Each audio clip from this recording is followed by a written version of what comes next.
Hello. So I'm going to start a new story today. It's called The Secret Lake by Karen Inglis. And what I'm going to do is I'm going to share my screen with you because I've got the book on a Kindle reader. Okay. Come and play in the garden of imagination. Let the seeds of your dreams grow and blossom in distant lands and times forgotten. Tom's face felt so hot he was sure it was about to explode. The midday sun beat down mercilessly on his back, and the beads of sweat that had long since formed on his forehead began to itch and tickle. But still he dug on. Surely, if he kept going, there would be a sign. A tuft of silky fur, perhaps? A distant squeak? Or, and this would really be the best, a pair of tiny eyes squinting blindly up towards the daylight. He paused to wipe the trickling sweat with the back of his wrist, then lifted his spade for what felt like the 100th time, just as the dark shadow loomed up from behind. A familiar chill travelled down his spine as, with heart pounding, he swivelled round to meet the piercing stare of the gardener, Charlie Green. Now, look here, Tom Hawkin. I've told you before. I've enough trouble chasing up these darn molehills without having you digging round 'em up. Tom felt his cheeks burning, which was odd because his body was suddenly freezing. Charlie Green had had it in for him since the day he had moved to the gardens. Of that he was sure. He was always giving him funny looks. Tom tried to speak, but his throat, which suddenly felt drier than the Sahara at noon, stuck tight. He never had been brilliant at getting out of trouble, just expert at getting into it. Charlie Green squinted darkly. Next time I'll have to tell your mum, he growled. Now take that rag of yours and be off. Tom fumbled as he gathered up the corners of his treasure rag. To his relief, Charlie Green hadn't noticed the array of plant bulbs he had dug up, which now lay scattered in amongst his earth treasure. 3 handsome stones, a piece of broken bottle green, and a tatty old green bottle, and a tatty old purse that had probably belonged to a child's doll. The stones he would keep and place them in his box marked Tom's Earth Treasure, which sat in the grate of his enormous bedroom fireplace. Everything else he would throw back. By the time he nudged open the small gate separating his parents' small patio garden from the main communal garden, Charlie Green had already filled the mole hole and was now stomping angrily across the lawn towards his shed. Clusters of tiny earth mounds lay scattered all around. It had been a bad week for moles in West London. Tom's heart still took off every time he entered his first floor bedroom. After his tiny room in the 10th floor Hong Kong apartment, it really was a dream come true. His ceiling reached high like a private indoor sky. The narrow French doors opening into the tiny sun-filled balcony stood tall as skyscrapers, and on the far wall a magnificent marble fireplace stood even taller than he was. But more important than all of these things was the view. Tom's new room looked out onto a vast rambling garden that stretched as far as the eye could see. The garden, which was shared by all of the houses in the square, was filled with clusters of rhododendron bushes and sprawling oak trees where branches seemed to brush the passing clouds. Tom pressed his nose hard against the French door window and breathed in deeply, still wondering about Charlie Green. Then, through his clouds of warm breath on the glass, he saw a small dog shoot out from a cluster of trees and race across the lawn towards the houses. Slowly, Tom's mouth widened into a grin. I don't believe it, Stell, he yelled at the top of his voice. Harry's back! Stella, who was lying on her bed in the room next door, studying her friendship bracelet, didn't answer. With her iPhone music on full volume, she was busy hoping that her friends back in Hong Kong, who would all be asleep now, had thought about her today. She also happened to be crunching her 5th fruit polo of the day, lime green flavour to be precise, the one that always made her ears tingle. Tom thinks he's in heaven, she had just messaged her best friend Hannah on Facebook. So it's so dearthily dull here, all molehills and boys. Stella didn't budge.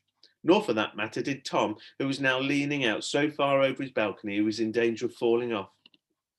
He was determined to see if old Mrs. Moon would be at her gate to welcome her disappearing dog.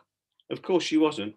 After all, she would have to be psychic to know exactly when Harry would choose to come home. Never mind psychic. All the Never mind psychic. All the garden residents thought Mrs. Moon was batty. Her lost dog notices were pinned up everywhere, and she drove them all mad, phoning them up each time Harry went off, which was often for days at a time. Tom found himself wondering about Harry when he was out digging. The little long-haired terriers comings and goings seemed to be part of garden life, as did the snarling Charlie Green and the molehills, and of course the dotty old Mrs. Moon. But why did the dog keep disappearing? And exactly where did he go? All thoughts of Charlie Green quickly evaporated. Tom resolved to solve Harry's mystery by summer's end. I wonder where Harry's gone this time, Stella murmured as the sound of her mother's piano playing wafted through the morning breeze. Harry had been missing for almost a week, and Mrs. Moon was beside herself. As a result, so were most of the garden residents. Tom and Stella were sitting on their favourite mound of grass on the island. The island was a cluster of 4 oak trees in the centre of the garden, skirted by rhododendron bushes. Stella twirled her friendship bracelet, a present from Hannah when they had left Hong Kong.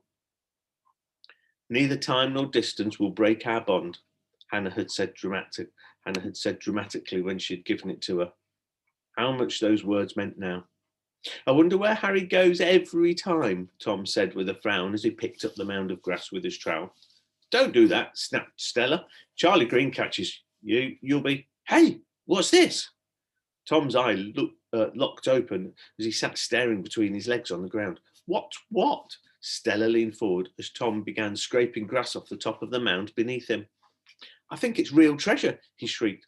Sure enough, as Tom carried on digging and his eyes continued to widen, underneath they could see what looked like a rounded lid of a wooden container, a real treasure chest. Suddenly, Stella clutched Tom's arm. Ouch! Let go, will you? He squealed. Shh! Hissed Stella, sitting bolt up and staring right ahead. The bushes opposite rustled. Stella and Tom sat still as statues. If Charlie Green appeared now, they were done for. Must have been a bird, whispered Tom, finally letting out a breath. The bush was still again. He looked down and carried on digging. It's a box, and it's got grooves on the lid, he gasped. The rounded lid of the treasure chest seemed to go on forever, as the patch Tom dug grew wider and wider. And then Stella's pale blue eyes widened. Tom, she whispered in belief, it's not a box, it's a boat. A boat, said Tom. Can't be a boat, stupid. There's no water around here. At that moment, the bush opposite trembled violently. They had had it this time. They knew Charlie Green's breathless snort anywhere. He was probably crawling through the undergrowth to take them by surprise. Then, with a final sharp rustle, the leaves ahead parted and out into the clearing appeared Harry. Harry! They had cried. He's soaking! exclaimed Stella. Harry took one look at Tom and Stella, then turned towards home and fled. Wait, Harry! Tom began to take chase, but it was too late. Harry streaked like lightning out past the rhododendron bushes and across the sun-drenched lawn. Mrs. Moon didn't know it yet, but she was in for a very pleasant surprise. Tom, come back! Tom gave up his chase about halfway across the lawn, just as their mother's voice echoed across the garden. Tom, Stella, come on, we're leaving! Help me with this. Stella was dragging a log across the lawn towards the mound. Charlie Green finds this mess, will be grounded indoor for a week. Tom looked despondent. He had just unearthed the greatest treasure of his digging career, and here he was being told he had to cover it up again. But I want to get the boat out, he protested. We haven't got time. We're going to Grandma's, said Stella breathlessly. Quick, take that end. They shuffled down 3 or 4 steps sideways and lowered the log down on top of the mound. Tom stepped back and kicked the log in frustration. Look, said Stella firmly, it's no use making a fuss now. We'll come back tomorrow and see if we can find out where Harry came from. Tom's face twisted into a puzzled frown. What do you mean by that? Well, said Stella, tearing at the wrapping of her sweet packet. Where there's a boat, there must be water. She popped an orange polo into her mouth and raised her eyebrows in excitement. I think Harry knows where that water is, and it's somewhere around here. Funnily enough, it was Stella who had trouble sleeping that night. Tom, in his room next door, was out like a light the moment his head touched the pillow. A boat, Stella whispered repeatedly. How on earth could it have got there? And why was Harry soaked to the skin? She was thinking how first thing tomorrow they could have a good scout around in the bushes with a hollow clank from somewhere outside made her sit up. The clock at her bedside read 5 a.m. She must have fallen asleep, but thinking about Harry, she crept from her bed to her window. Sun hadn't risen, and the garden was bathed in a grey early morning mist. Nothing. It must have been a dream. But then, as she was about to drop back the curtains, the clanking echoed again. Stella peered to the right, in the direction it seemed to come from. A high-pitched squeak, followed by another clank. Then, through the dim, half-light, she spotted Harry trotting across the lawn in the direction of the island. The clanking must have been him trying to nudge open Mrs. Moon's patio garden gate. Tom, quick, wake up!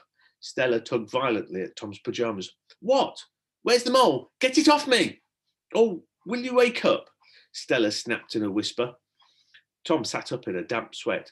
He had been dreaming that a friendly mole had just started to attack him. What's going on? He mumbled, as his sister's face loomed in front of him in the dark. It's Harry. He's gone off again. I've just seen him. Tom immediately woke right up, then fell on the floor as he tried to jump out of bed in a hurry. Let's get after him, he squealed, diving for his dressing gown. Moments later, they stood at the top of the hallway stairs. Quietly, mouthed Stella, glaring like a school teacher. Slowly, they crept down, then put on their trainers and slipped outside into the grey morning air. Come on, we haven't got much time, she whispered. Stella grabbed Tom's hand, and together they raced across the damp grass towards the island, wearing only their pyjamas, dressing gowns, and trainers. Drat, we've missed him, said Stella.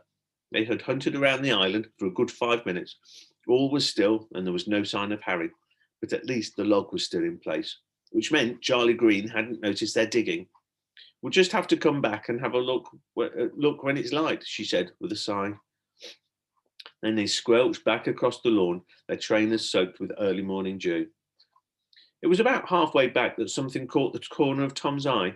He glanced to his right and, through the fading dawn mist, for a moment thought he saw a group of 3 or 4 moles scampering in a circle on the grass. But when he blinked, they'd gone.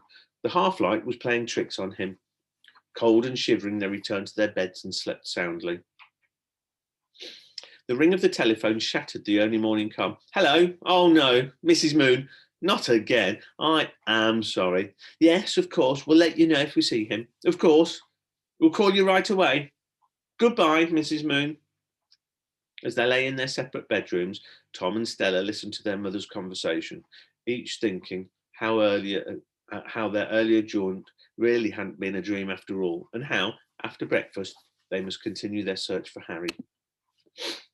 By 10 o'clock, Tom and Stella were back at the mound, complete with picnic lunch boxes. Stella, who had plugged into her iPhone music as usual, had bought a pocket torch for looking inside the bushes. For the first time in 3 weeks, she also had a broad smile on her face. Tom had his red birthday binoculars slung around his neck, his digging trowel in one hand, and his treasure rag stuffed in his pocket. Right, we're going to have a good look inside this bush, said Stella. She got down and crawled on all fours into the rhododendron bush that Harry had appeared from the morning before. Tom quickly surveyed the garden with his binoculars to see if Charlie Green was about. Coast clear, coming in, he shouted, but then immediately spotted something moving in the shade of one of the distant trees. Were those moles again? He refocused the binoculars to get a better look, but there was nothing there. Think I'm going bonkers, he mumbled under his breath. Then he scrambled in after his sister, yelling, ouch, every few seconds as the binoculars thumped against his knees. Tom, be quiet, snarled Stella after the fourth ouch. Do you want someone to hear us? As they crawled deeper into the thicket, she switched on her tiny torch, which shone a narrow beam of light ahead through the dark. Nothing. Only twigs. More twigs. Green leaves, dead leaves, rotten flower heads, and creepy crawlies scuttling back and forth across in the undergrowth. The leaves brushing on Stella's hair suddenly gave her the shivers. There's nothing here, Tom, she said, dusting imaginary beetles from the top of her head. Let's go back. Tom had just begun to manoeuvre himself round on the spot, twigs scratching at him from all sides, when his right arm slipped down a hole so deep that on one side he was suddenly up to his shoulder in undergrowth. "Hey," he bellowed, "I've found a hole." Stella quickly crawled over and pulled him up, and pointed her torch to investigate. The hole was far wider than either of them could believe. "Yikes, Tom, lucky you didn't fall right in," she whispered. Stella shone the torch down into the darkness. "Well, it's too big for a rabbit hole," she said, flicking the beam of light up and down the inside wall. "Look!" shrieked Tom, so suddenly that they were both crashed backwards into the undergrowth. Stella sighed angrily, then leaned forward and held the beam of light still against the earth wall. To her astonishment, she could clearly see what Tom had spotted, and she had nearly missed: a rusty metal ladder fixed against the earthen wall and leading down into the hole. "Shall we go down?" said Tom, after they'd both stared at the ladder for a minute. Stella didn't answer. Instead, she took out a lime green polo. "Do you think the boat would fit down there?" she suddenly said. Then they both stared at the hole again. "You're mad," said Tom. Stella popped the polo into her mouth and grinned as her ears started tingling. "Well then, I suppose we're just going to have to go down on our own, won't we?" Being the oldest and slightly largest, Stella went first, grasping tightly onto the rusty rungs and holding her torch between her teeth. Tom followed, awkwardly clutching his trowel and not daring to look down. His binoculars were slung across him like a satchel. "You okay, Tom?" Stella's strange whisper, on account of the torch in her mouth, echoed eerily up the hole like a toothless ghost's. "Fine," he lied in a squeak. Stella had been counting each step as she descended. When she reached 18, she stopped, took the torch from her mouth and called up, "Hey, Tom, I've just realised Harry won't be able to get down here on his own." "That's just what I was thinking," said Tom. "Weird." Stella, meanwhile, had dangled one foot down, but couldn't feel any more rungs below her. "Think we've reached the end," she called, continuing to splay her leg out in the darkness like a tentacle. Suddenly, her foot hit something hard and wide that she was able to rest on. She pointed her torch down. A tiny beam of light bounced off what looked like the branch of a tree. And then she saw that the wall of the tunnel below the last ladder rung was no longer earthen. It looked like tree bark. "Tom, I think we've found an underground tree," she yelled. Carefully, she let go of the last rung of the ladder and grasped a couple of short nodules that were sticking out like giant nail ends from the bark. Dangling one of her feet still lower, she found another branch to rest on. Soon she discovered there were nodules protruding from all over the place between the branches, making it easy to keep climbing down. "Follow me, it's okay," she called. Neither of them had noticed, but the surrounding darkness was turning dim grey. After they had descended a little further, Stella stopped. "I don't believe this, Tom. We're coming to the outside," she shrieked. A pool of light was shining up from below, and as they continued descending, daylight began to surround them. "Are we in Australia?" shouted Tom hopefully. "No idea," shouted Stella, who could now hear the birds singing. The branches now began thinning out, and soon there were only the nodules of the tree trunk left to step and grasp onto. The sun-drenched grass below looked soft, so Stella jumped the final couple of meters down. Then, as she raised herself from the ground, brushing earth and tiny stones from her knees, she looked up to see the most beautiful lake surrounded by crimson pink flowering bushes stretching away in front of her. Thud. Tom, complete with binoculars and trowel, landed beside her. "Told you there was no water nearby," said Stella triumphantly, pointing at the lake. Tom, still breathless, clapped his binoculars to his eyes. "Where on earth are we?" he whispered, scanning from left to right, trying to see beyond the trees on the far side. Suddenly, he fixed on something moving on the lake. "Look at that, Stell." "My goodness," she murmured. About halfway across the lake, a boy in a small boat was rowing frantically in their direction. Stella snatched the binoculars from Tom to get a closer look, almost throttling him. The boy in the boat didn't see them at first because his back was square onto them as he rowed. However, as he drew closer, he turned and spotted them. As soon as he hit the bank, he clambered out and began to pull the boat high up in the direction of the tree. "Give us a hand with this, will ya?" Tom and Stella, who'd only been able to stand and gawp, stepped obediently forward and helped him pull the boat right up under the tree. They were speechless, and all the time they couldn't take their eyes off his dirt-smudged face, his ragged brown suit with half-length trousers, and his filthy lace-up ankle boots. "Now, don't you go telling on me, will ya? You never saw me, right?" he growled. Despite his snarl, the boy looked terrified.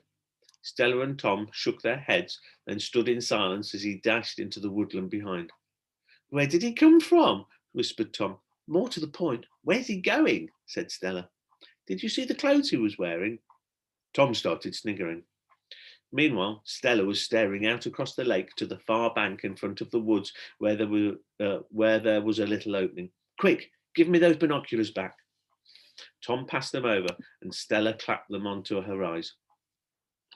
"What is it?" "Oh no, it's nothing," Stella said vacantly. But then as she passed the binoculars back, she squinted across the lake again. "Funny. I could have sworn I just saw some moles just then."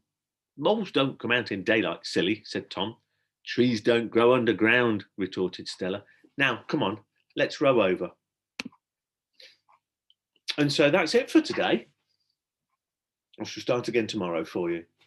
The Secret Lake.